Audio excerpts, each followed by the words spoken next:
지금부터 스마트폰 응용 1주차 수업을 진행하도록 하겠습니다. 자, 그럼 먼저 이번 학기 전체 강의 구성 내용에 대해서 알아보도록 하겠습니다. 1장에서는 안드로이드의 개요와 개발 환경 설치 방법에 대해서 수업을 진행을 하겠고요. 2주차는 안드로이드 프로젝트를 실제적으로 만드셔서 여러분들이 안드로이드에서 제공되어지는 가상 디바이스를 설정을 한 다음에 폰을 직접 화면에 구성해보는 수업을 진행하도록 하겠습니다. 3주차에는 안드로이드 어플리케이션을 개발하는 데 필요한 언어는 자바 언어입니다. 물론 자바 언어에 대한 여러가지 내용들이 있긴 하지만 먼저 자바의 기본 문법에 대해서 좀 알아보고요. 4주차에서는 뷰의 개요와 기본 위젯 마법사입니다. 마법사에 대해서 좀 알아보도록 하겠습니다. 5장에서는 레이아웃 디자인을 어떻게 해서 화면에 구성할 것인지에 대해서 알아보는 리니어 레이아웃에 대해서 좀 알아보도록 하고요. 6주차에서는 기본 뷰 혹은 이제 기본 위젯에 대해서 알아봤으니까 고급 위젯에 대해서 알아보고요. 뷰 컨테이너에 대해서 알아보도록 하겠습니다. 7장으로는 여러분들이 안드로이드 앱 프로그램들을 개발할 때 사용되어지는 UI 내용들 중에 메뉴가 있고요. 그 다음에 토스트가 있습니다. 이 메뉴는 어떻게 만들 수 있으며 토스트를 어떻게 활용하는지에 대해서 알아보고요. 8주차의 중간고사를 여러분들 보도록 하겠습니다. 더불어서 8주차에요. 가능하면은 파일 처리와 이해에 대해서도 좀 알아보도록 하겠습니다. 이 파일 처리는 여러분들이 결과물을 처리할 때 그 결과물이 그냥 화면상에서 디스플레이 되어지는 것이 아니라 결과물을 파일로 저장한다든지 아니면 입력으로 들어오는 내용들을 파일로 입력을 하는 내용에 대해서 좀 알아보도록 하고요. 9주차에서는 안드로이드 앱 어플리케이션 안에서 그래픽 처리하고 이미지 처리 같은 부분들은 어떻게 하는지 좀 알아보도록 하겠습니다. 자, 이제 10장부터가 좀 중요한데요. 액티비티와 인텐드입니다. 즉, 액션 처리를 어떻게 해서 결과물들이 사용자가 원하는 형태로 나올 수 있는지, 즉 여러 가지의 이벤트들을 처리하는 방법에 대해서 좀 알아보도록 하겠습니다. 11주차에서는 리스트 뷰와 그리드 뷰, 여러 가지 그 내용들이 나와 있는데 이 중에 갤러리와 스피너라고 하는 개념들이 있어요. 그래서 그 내용들을 어떻게 구성을 시켜서 실제 앱 어플리케이션을 만들었을 때 리스트적인 내용들과 그리드 내용들을 처리를 해서 레이아웃을 잡아주고 그 안에 결과물들이 디스플레이 될 수 있도록 처리하는 방법에 대해서 알아보도록 하겠습니다.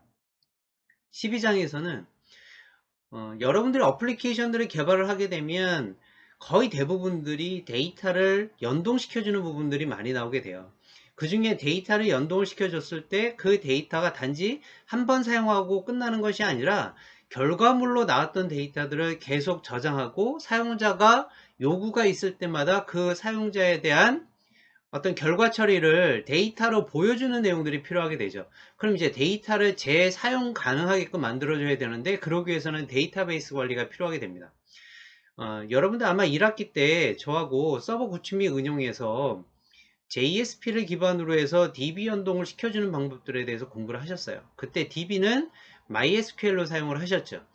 자, 이번 학기도 마찬가지로 MySQL과요. 그 다음에 모바일 단안에서 조금 더 라이트하게 데이터베이스를 관리할 수 있는 MySQL의 거의 유사한 형태로 볼 수 있는 SQLite라고 하는 것이 있습니다. 그 SQLite는 어떻게 활용하는지에 대해서 좀 알아보도록 하고요. 13장에서는 멀티미디어 같은 것들을 어떻게 활용할 것이며 14장에서는 그러면 앱으로 만든 내용들을 어떻게 서비스하고 브로드캐스트 리시버를 시킬 것인지에 대한 내용들을 여러분들과 좀 알아보도록 하겠습니다. 이와 같은 내용들을 하시게 되면 우리가 이제 수업 시간이 또 자바라고 하는 객체지향 프로그래밍 시간이 있습니다. 그 시간과 이 스마트폰 응용에 해당되어지는 내용들을 같이 여러분들이 접목해서 잘 이해가 되신다라면 아마도 안드로이드 기반의 앱 어플리케이션을 여러분들이 직접 구현을 시키는 데는 굉장히 쉽게 접근하실 수 있을 것이다 라고 생각이 듭니다. 자, 1주차 학습 목표는 두 가지로 구성이 되어 있습니다. 첫 번째, 안드로이드의 개념과 특징을 이해를 하고요. 그 다음 이제 안드로이드 앱 어플리케이션들을 개발하기 위해서는 개발 환경을 설치를 하셔야 되는데 그 환경에 대해서 좀 알아보도록 하겠습니다. 자, 최근 들어서 모바일 환경이 보편화되고요. 그 안드로이드에 대한 관심들은 계속 커지고 있습니다. 따라서 이 안드로이드 웹 어플리케이션에 대한 여러 가지 요구도가 굉장히 늘어나고 있어요. 따라서 여러분들이 지금 이 수업 시간에 하는 내용들을 잘 이해를 하시고 여러분들이 활용을 하신다면 졸업 후에 현장에 가셔서 이와 같은 앱 어플리케이션들을 개발하는 데에서는 큰 도움이 될 것이다. 이렇게 생각이 좀 듭니다. 먼저 안드로이드의 이해 부분입니다. 자, 먼저 스마트폰 이해에 대해서 알아보도록 할까요? 어, 디지털 사회가 도래하고요. 가장 각광을 받는 기기가 바로 스마트폰입니다. 이 스마트폰은 통화 기능은 물론이고요. 컴퓨터가 하던 역할까지도 같이 하게 됐습니다. 또한 휴대 기기라고 하는 장점과 특징을 살려서 컴퓨터가 할 수 없었던 다양한 기능들이 이제 여기 안에 내장이 되어졌죠. 따라서 MP3라든가 카메라 기능이라든가 아니면 DMB 기능, 화상통화의 GPS 등의 기본적인 기능뿐만 아니라 다양한 어플리케이션들이 내장이 되기 시작했어요. 일반적으로 일정 관리, 게임, 내비게이션, 여러분들 뉴스나 신문 같은 거 보시고요. 그 다음에 이북, 전자책 같은 것들, 그 다음에 요즘에 나와 있는 스마트폰이나 스마트워치에서 보시게 되면은 헬스케어라고 해서 건강관리, 더군다나 은행 업무까지도 처리하게 되어졌죠. 그래서 이와 같이 일상생활에 활용 가능한 여러 가지 기능들이 스마트폰 안으로 이제 들어오기 시작했습니다. 자, 그러면 이 스마트폰의 역사는 어떻게 되어지냐면 그냥 간단하게 좀 알아보도록 할게요. 처음에 스마트폰의 역사는 1992년에 IBM사에서 나오는 사이먼이 이제 최초고요. 그 다음 1999년에 노키아 9000이 나왔습니다. 이때 노키아가 굉장히 폰 자체가 컸죠. 그러면서 이제 계속적으로 발전을 하면서 2002년에 마이크로소프트사에서 이제 포켓 PC라는 게 나오기 시작했고 2007년에 아이폰이 나오기 시작합니다. 자, 1년 뒤에 2008년에 이제 안드로이드 폰이 나오기 시작했고요. 2010년에 윈도우 7, 그러니까 윈도우 폰이라고 하는 것이 나타나기 시작했어요. 자, 이와 같은 다양한 이제 폰의 내용들과 그 기능들에 대한 발전이 급속도로 이제 이루어지고 있죠. 따라서 여러분들은 그 환경에 맞는 어플리케이션들을 어떻게 개발할 건지에 대해서 공부하는 시간이 바로 이번 수업 시간이 되겠습니다. 자, 그럼 이번에는 스마트폰 개발 환경에 대해서 좀 알아보도록 할까요? 여러분들이 아시는 것처럼 스마트폰의 개발 환경은 크게 세 가지 환경들이 있습니다. 아시는 것처럼 안드로이드 폰, 아이폰, 윈도우즈 폰 이런 것들이 있습니다. 자, 그럼 안드로이드 폰 같은 경우에는 개발 언어가 자바 언어 기반이고요. 그 다음에 코들린이라고 이제 나와 있는 것이 있습니다. 그리고 C++로 하는 것이 이제 안드로이드 폰이고요. 아이폰은 개발 언어가요. 예, 오브젝티브 C예요.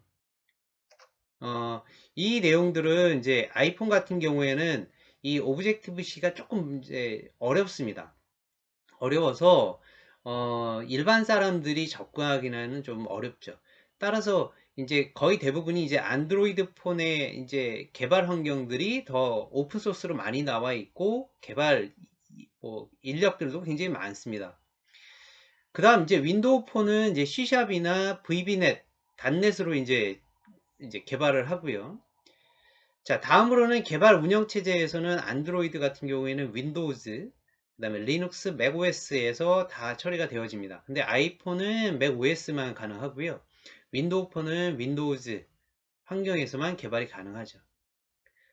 자, 개발 툴은요. 안드로이드 폰 같은 경우에는 여러분들 1학기 때 배우셨던 그 통합 개발 환경 중에 이클립스가 있었죠. 이클립스에서도 이제 안드로이드 어플리케이션들을 개발하는데 최근 들어서는 이 이클립스에서 처리하기가 좀 어려웠어요. 왜냐하면 이제 구글 환경 안에서 이클립스를 지원을 안 한다라고 이제 했기 때문에 이클립스에서 안드로이드 이제 앱 어플리케이션들 개발하는 것은 이제 어려워졌습니다. 그래서 이제 그걸 대안으로 해서 나온 것이 바로 안드로이드 이제 스튜디오라고 하는 개발 통합 환경이 나오기 시작했던 거고, 아이폰은 엑스코드라고 하는 것이 있습니다. 그 엑스코드를 기반으로 해서 이제 어플리케이션들을 개발하고요. 윈도우 폰은 여러분들 1학년 2학기 때 배우셨던 그 C 언어에서 사용되었던 통합 개발 환경인 비주얼 스튜디오를 이제 이용해서 이제 개발이 가능하고요. 지원 대상으로는 안드로이드 폰 같은 경우, 아니 안드로이드 개발 환경에서는 안드로이드 폰, 그 다음에 태블릿, 스마트워치, 그 다음에 안드로이드 TV도 있죠. 이런 것들의 프로그램들을 개발할 수 있고요. 아이폰은 아이폰, 아이팟, 아이패드, 애플워치 등의 다 개발 환경으로 해서 개발된 어플리케이션들이 이제 지원이 되어집니다. 윈도우 폰은 이제 윈도우 폰 안에서 이제 제공이 되어지고요. 자, 대표적인 제품으로는 안드로이드 같은 경우에는 아시는 것처럼 삼성 갤럭시에서 나오는 거, LG 폰, 물론 이제 LG 폰은 이제 사업을 접었습니다만, 이제, 예전에는 다 LG 폰도 가능했고요. 구글에서 나오는 넥서스 다 이렇게 다 됐죠. 아이폰은 이제 뭐 아이폰 시리즈나 아이패드에서 다 되었고요. 그 다음 윈도우즈는 노키아에서 제공되어지는 폰에 이제, 대표적인 제품으로 만들어져 있습니다. 최신 개발 버전은요, 안드로이드 같은 경우에는 11이 나왔어요. 그 다음에 아이폰 같은 경우는 iOS 플러스, 윈도우는 윈도우 10들로 이제 만들어져 있고요.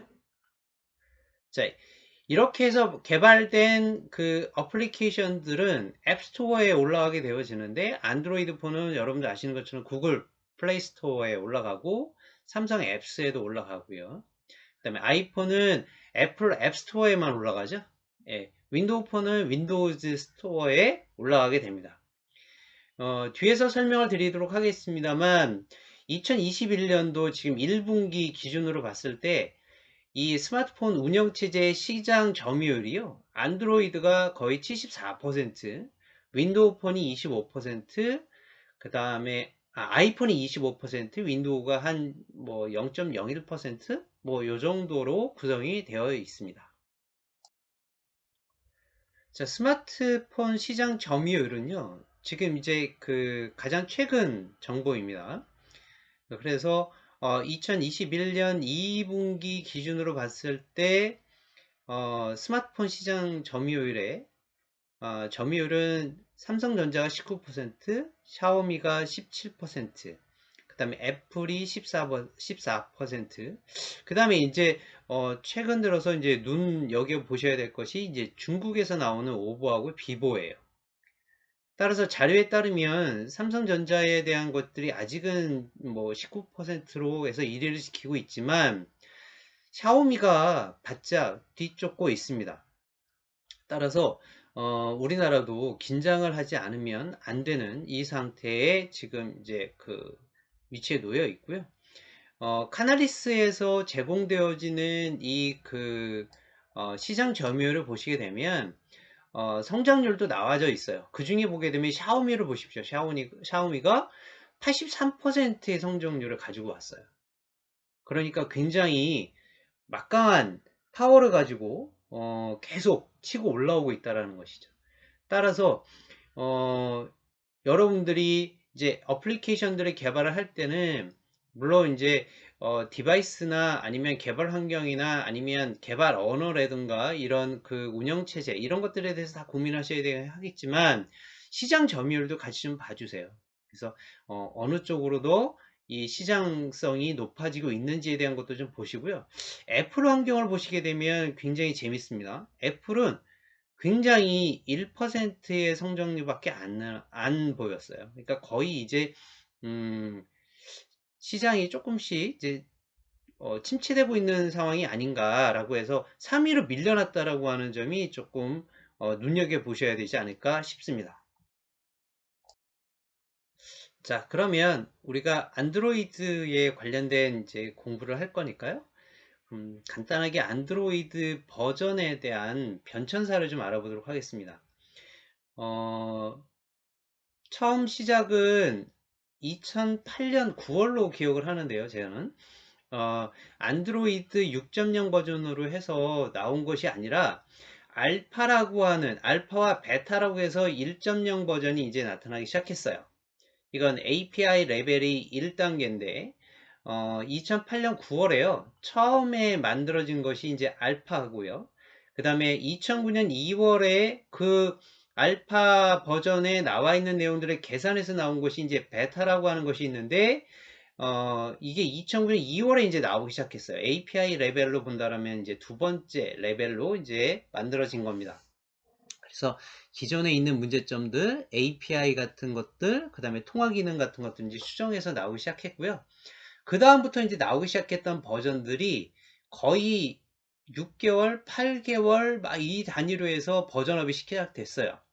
그래서 그 다음에 나온 게 뭐냐면 컵케이크, 그 다음에 도넛, 그 다음에 나와 있는 것이 이클레어드라고 하는 것이 나오기 시작했고, 그 다음에 프로뉴라고 하는 것, 그 다음에 진저브레드, 허니콤, 그 다음에 아이스크림 샌드위치, 뭐 이런 식으로 해서 전부 다 이제 버전업이 일어났습니다.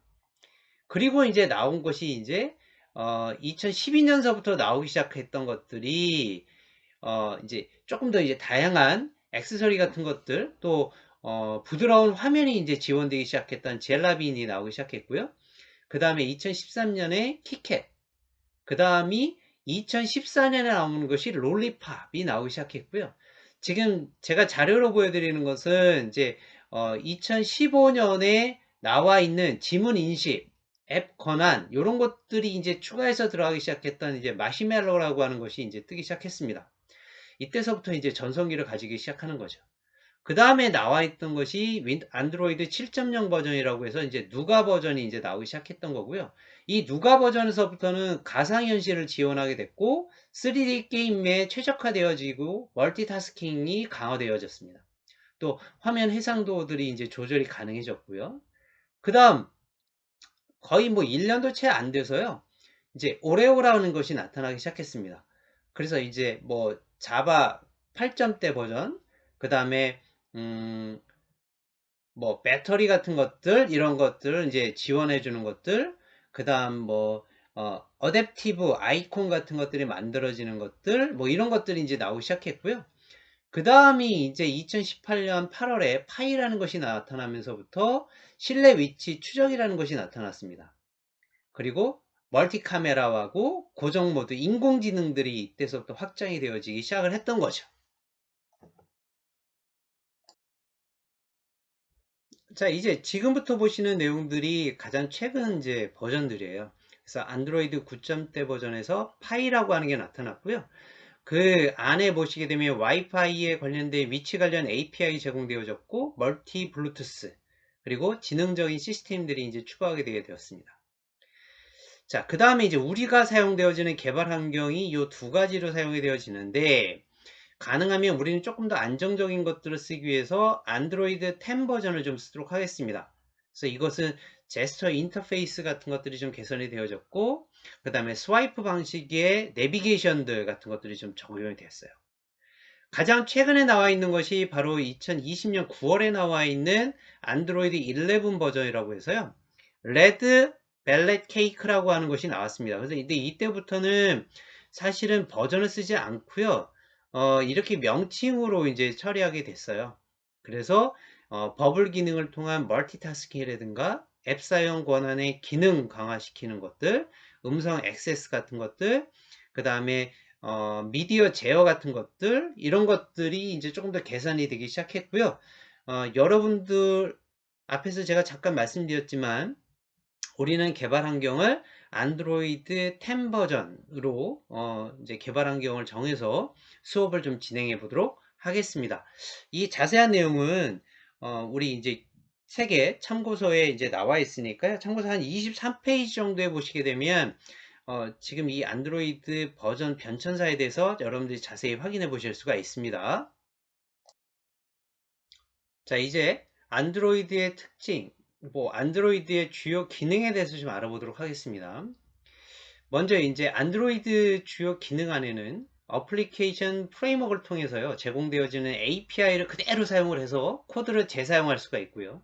그러므로 인해서 효율적이고 빠른 어플리케이션 개발이 이제 가능하게 됩니다. 다음 이제 뒤에서 제가 설명을 잠깐 드리겠지만 모바일 기기에서 최적화된 달빅 또는 이제 아트론 런타임을 이용을 해서 이제 실행을 시키고요. 그 다음에 2D 그래픽이나 3차원 그래픽에 굉장히 최적화돼서 표현이 가능합니다. 또한 모바일용 데이터베이스인 SQLite를 제공을 하죠. 근데 우리가 이제 수업 시간에는 1학기 때 배우셨던 MySQL도 한번 해보시고요. 그 다음에 SQLite도 한번 해보려고 이제 하고 있습니다. 또한 오디오나 비디오, 이미지 형식을 지원하는 그런 것들도 기능이 많이 들어가 있고요. 그 다음 모바일 기기 안에서 각종 하드웨어, 이제 블루투스라든가 카메라, 나침판, 와이파이 등을 지원을 하게 됩니다. 자, 특징을 잠깐 볼게요. 안드로이드의 핵심 커널은 리눅스로 구성이 되어 있습니다. 사실은. 그래서 여러분들 수업 시간에 2학년 때 배우셨을 것 같은데 이제 리눅스에 대한 내용들을 조금 이해를 하시면 좋을 것 같고요. 두 번째로 안드로이드 어플리케이션에서의 개발 언어는 앞에서 말씀드렸던 것처럼 자바 언어를 기반으로 합니다. 요즘에 뭐 코들린도 쓰인다라고 하는데 코들린보다는 자바 환경으로 아직 많이 개발하시는 것 같아요. 세 번째는 안드로이드 SDK에서 많은 라이브러리들이 제공이 되어집니다. 그래서 개발이 굉장히 용이하죠. 예전에는 이런 것들을 모두 다 코딩을 했는데요. 개발자들이 가장 기능화해서 많이 사용되어지는 것은 라이브러리가 됐습니다. 그래서 여러분들이 API로 해서 그냥 갖다 쓰시면 되는 것들이고요. 그 다음 오픈소스를 지향하고 있습니다. 그래서 아이폰은 오픈소스를 하지 않는데요. 이 안드로이드 폰은 오픈소스들을 이제 함으로 인해서 여러 가지 관련 문서라든가 개발 도구라든가 이런 것들을 무료로 사용이 가능하게 되죠. 그리고 지속적으로 업그레이드가 굉장히 빨리 일어나고 있습니다. 아까 우리 안드로이드의 변천사를 보셨지만 1년 단위가 아니라 이제는 몇 개월 단위로 해서 버전업이 이루어지는 것 같아요. 자, 다음으로는 안드로이드의 구조입니다. 자, 안드로이드 스마트폰에서 사용할 수 있는 일반적인 응용 프로그램을 얘기하고요. 그 다음에 그 응용 프로그램은 뭐 웹브라우저나 달력, 구글 맵, 게임, 연락처, 뭐 이런 거, 일정 관리 이런 것들 이제 다 어플리케이션으로 제공되어지고 자바로 다 되어 있습니다. 응용 프레임워크는 안드로이드 API가 지원이 되어지고요. 안드로이드 폰 하드웨어가 접근할 때 API를 통해서만 접근이 가능하도록 되어 있어서 굉장히 쉽게 여러분들이 접근이 가능합니다. 자, 그럼 이제는 안드로이드 구조에 대해서 좀 알아보도록 할게요. 여러분들이 안드로이드 스튜디오 이제 개발 환경을 설치하고요. 그 안드로이드 스튜디오에서 코드 작업을 이제 작성을 합니다. 그러면 자바 언어를 기반으로 하기 때문에 자, 컴파일을 하고요. 이제 실행을 하게 되는데 이 안드로이드에서의 실행 환경인 안드로이드 런타임은 자바 코어 라이브러리하고 달빅 가상 머신 혹은 이제 아트론이라고 하는 것으로서 이제 실행이 가능합니다. 따라서 여러분들 나중에 실행을 시키실 때 보시게 되면 예전에 이제 JSP 단 안에서 자바에 대한 얘기 잠깐 설명을 할 때요. 자바에서 알아두셔야 될 것은 크게 세 가지가 있다고 말씀을 드렸어요. 하나는 JDK라고 하는 컴파일러, 그 다음에 JRE라고 하는 런타임 실행 환경, 그 다음이 실행하고 난 다음에 자바에서는 실행 결과를 자기 스스로 가상 환경을 이제 띄워놓고 그 안에다가 이제 실행을 하게 되죠. 그래서 자바 버추얼 머신이라는 것이 있습니다. 이때 여기서는 안드로이드 폰 안에서 개발을 하게 되면 그 개발을 한 내용을 실행했을 때 개발 그 환경이죠. 말하자면 머신이 달빅이에요. 그리고 아니면 아트론입니다. 그래서 그 점 이제 기억해 주시고요. 안드로이드는 자바 문법으로 프로그래밍을 하지만 자바의 가상 머신은 사용하지 않습니다. 그래서 아까도 제가 말씀드렸던 것처럼 달빅 가상 머신이나 아트론을 사용을 한다라고 하는 점, 이 점 이제 꼭 기억을 해 주시고요. 라이브러리는 물론 이제 안드로이드에서 사용되어지는 여러 가지 라이브러리들은 시스템 때문에 자바로 할 것 같지만은 사실은 이제 C 언어로 구성이 되어 있다라고 하는 점, 요 점 조금 알아두셔야 되겠고요. 그 다음에 안드로이드의 커널은 이제 리눅스 커널로 해서 만들어져 있죠. 그래서 디바이스 같은 것들을 제어할 때는 이제 리눅스 커널에서 이제 지원이 되어진다는 점, 이 점 꼭 여러분들이 기억을 해주시기 바랍니다. 그래서 많은 폰 안에서의 장치를 지원하는 것들, 카메라, 터치스크린, GPS 같은 것들, 메모리 관리, 디바이스 드라이버 같은 것들, 이런 것들은 하드웨어의 그 운영과 관련되어 있기 때문에 로우 레벨의 관리 기능들이 들어가 있어야 돼요. 그래서 그걸 리눅스 커널로 해서 지원한다는 점을 기억해 주시기 바랍니다. 자, 그럼 지금까지 하셨던 내용들을 정리 한번 해보도록 하겠습니다. 자, 먼저 첫 시간으로 해서요, 안드로이드의 개념과 특징에 대해서 여러분들과 좀 알아봤고요. 더불어서 안드로이드의 버전의 변천사에 대해서 좀 알아봤습니다. 자, 여러분들은 개발 환경을 안드로이드 10 버전 Q라고 하는 버전에서 이제 여러분들이 개발을 하실 거고요. 이때 안드로이드에 대한 주요 기능에 대해서 좀 알아보셨죠? 따라서 이번 학기에 여러분들이 지금 하는 내용들을 잘 이해를 하신다라면 자바 언어와 그 다음에 안드로이드 앱 어플리케이션이라고 하는 이 두 가지에 대한 내용들을 어, 이제 잘 이해하시는데 큰 도움이 될 것이다, 이렇게 생각이 좀 듭니다. 자, 그러면 두 번째 내용들로 이제 넘어가 보도록 하겠습니다.